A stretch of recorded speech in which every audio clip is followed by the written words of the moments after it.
தமிழால் இணைந்த அனைவருக்கும் வணக்கம். இன்றைக்கி இந்த வீடியோவில் என்ன பார்க்க போகிறோம்னா, ஹோட்டல் ஸ்டைலில் ஒரு சிக்கன் பிரியாணி எப்படி செய்யலாங்கிறத வாங்க பார்க்கலாம்.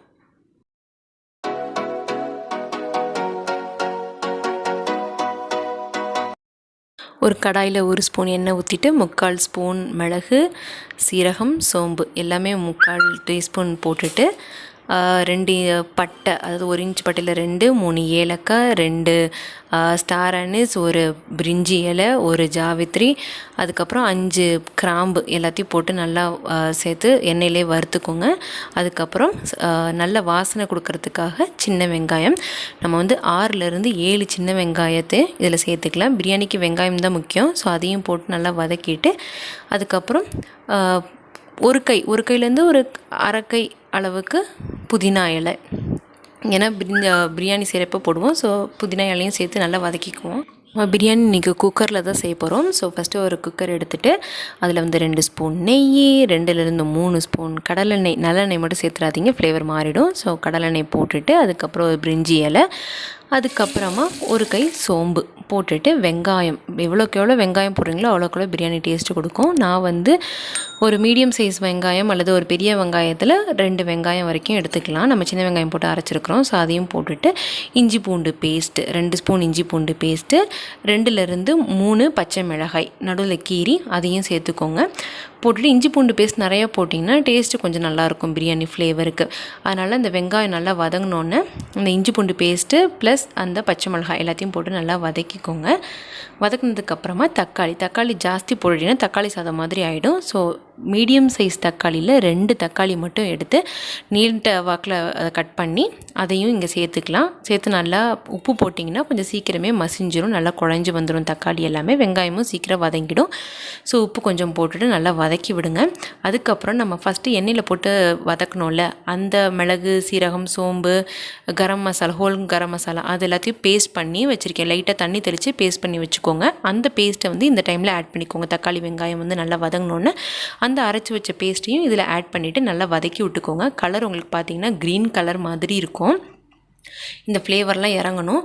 ஸோ இப்போ வந்து சிக்கன் பீசஸ், நான் வந்து சிக்கன் நிறைய போட்டிருக்க மாட்டேன். இது வந்து ஒரு 300லேருந்து 400 கிராம் வரைக்கும் உள்ள சிக்கனு. அது வந்து நான் பிரியாணியில் ஜாஸ்தி யாரும் சிக்கன் சாப்பிட மாட்டாங்க, அதனால் நான் கம்மியாக தான் போடுவேன். உங்களுக்கு வேணால் நீங்கள் கூடுதலாக கூட போட்டுக்கோங்க.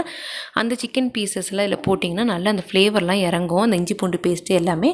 ஸோ இப்போ வந்து காரத்துக்கு ஏற்ற மிளகாய்த்தூள், அதுக்கப்புறம் ஒரே 1 ஸ்பூன் மட்டும் மல்லித்தூள் போட்டுக்கோங்க, ரொம்ப போடக்கூடாது. அந்த கரம் மசாலா, அப்புறம் வந்து இஞ்சி பூண்டு பேஸ்ட்டு, உப்பு, அந்த இது வாசனை எல்லாமே வந்து சிக்கனில் வந்து நல்லா சேரணும். அதுக்கப்புறமா ஒரு கை கொத்தமல்லி, ஏன்னா நம்ம புதினா ஏற்கனவே போட்டு அரைச்சிருக்கிறோம். இப்போ வந்து கொத்தமல்லியை போட்டாச்சு. அதுக்கப்புறம் தயிர், கெட்டி தயிராக இருந்தால் ரொம்பவே நல்லது. இது வந்து 3லேருந்து 4 ஸ்பூன் வரைக்குமே நீங்கள் வந்து தயிர் சேர்த்துக்கலாம். டேபிள் ஸ்பூன் 3லேருந்து 4 டேபிள் ஸ்பூன் தயிர் போட்டு நல்லா கிளறி விட்டுக்கோங்க. நல்லா எண்ணெய் பிரிஞ்சு தனியாக வரும். அந்த சிக்கனை போட்டு நீங்கள் வதக்குறப்ப இந்த மசாலா ஐட்டம் எல்லாம் சேர்ந்து எண்ணெய் பிரிஞ்சு எப்படி வருது பாருங்களேன். பார்க்கவே ஷைனிங்காக இருக்கும். அந்த வெங்காயம், அந்த கரம் மசாலா எல்லாம் சேர்ந்து டேஸ்ட் ஆகிடும். இப்போ நான் எவ்வளோ அரிசி எடுத்து வச்சுருக்கீங்களோ அதுக்கேற்ப தண்ணி, நான் வந்து இந்த சீரக சம்பா அரிசி தான் எடுத்து வச்சுருக்கிறேன். ஸோ நான் எப்படி மெஷர்மெண்ட் கால்குலேட் பண்ணுவேன்னாக்கா, சிக்கனும் சேர்ந்து வேகிறதுக்காக 1 டம்ளர் அரிசிக்கு 2 டம்ளர் தண்ணி தான் நான் எடுத்துக்குவேன். ஸோ அதுக்கேற்ற மாதிரி தண்ணி எடுத்து நல்லா அந்த மசாலோடு சேர்த்து கொதிக்க விட்டுருங்க. நல்லா இப்போ மழை நல்லா கொதித்து வருது பாருங்கள். இப்போ நான் எடுத்து வச்சுருக்க களைஞ்சி க்ளீன் பண்ணி வச்சுருக்கிற சீரக சம்பா அரிசி 2 டம்ளர் எடுத்து அதில் அப்படியே போட்டு நல்லா கிளறிட்டு இருக்குங்க. ரொம்ப கிளறினீங்கன்னா அரிசி வந்து உடஞ்சிரும். சீரக சம்பா அரிசியாக இருக்கட்டும், பாஸ்மதி அரிசியாக இருக்கட்டும் உடஞ்சிரும். ஸோ இப்போ பார்த்திங்கன்னா நல்லா கொதித்து வருது. இப்போ வந்து நீங்கள் ஃபுல் ஃப்ளேம்லேயே வச்சுக்கலாம். பிரியாணி நல்லா கொதித்து வரணும். அதுக்கு இடையில இப்போ கொஞ்சம் தண்ணி வற்றின மாதிரி இருக்குது பாருங்கள். நல்லா ஓரமாக விட்டு ஒரு கிளறு, ரொம்ப கிளறிடாதீங்க, அது நான் சொன்ன மாதிரி குழஞ்சிடும் அரிசி உடஞ்சதுனால. ஸோ ஓரமாக விட்டு இந்த மாதிரி ஒரு கிளறிக்கோங்க. இந்த டைமில் வந்து உப்பு, உரப்பு எல்லாமே டெஸ்ட் பண்ணிக்கோங்க, இல்லாட்டி நீங்கள் போட்டுக்கலாம். இப்போ பார்த்தீங்கன்னா நல்லா கொதித்து வந்துருச்சு.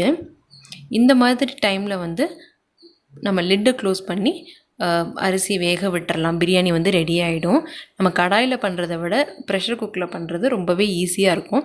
எந்த டைமில் உங்களுக்கு வந்து நீங்கள் லெட்டு போடணும் அப்படின்னா, இப்போ பாருங்கள் தண்ணி வந்து 3/4 வற்றிடுச்சு. ஃபஸ்ட் நம்ம பார்த்ததுக்கு இப்போ பார்த்தா உங்களுக்கு வித்தியாசம் தெரியும். தண்ணி நல்லாவே வற்றிடுச்சு.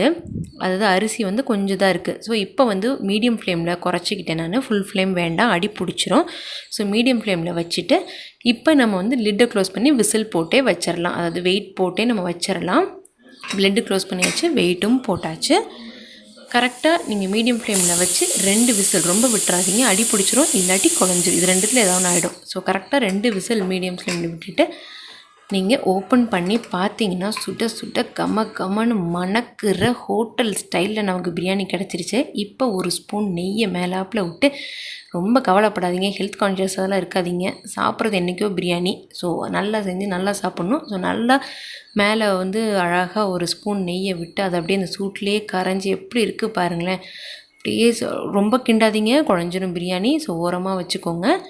ஓரமாக அடியில் விட்டு அப்படியே கிளறி அப்படியே ஒரு தட்டில் மாற்றி சிக்கன் கிரேவி ஃபிஷ் ஃப்ரை ஓடிச்சு சாப்பிட்டா அட செம்ம சூப்பராக இருக்குங்க. கண்டிப்பாக இது வீட்டில் உங்கள் ட்ரை பண்ணி பாருங்கள். பிடிச்சிருந்தா லைக் பண்ணுங்கள், ஷேர் பண்ணுங்கள், மறக்காமல் சப்ஸ்கிரைப் பண்ணுங்கள். பக்கத்தில் இருக்க பெல் ஐக்கனையும் ப்ரெஸ் பண்ணிக்கோங்க. தமிழால் இணைந்தே இருப்போம். வணக்கம்.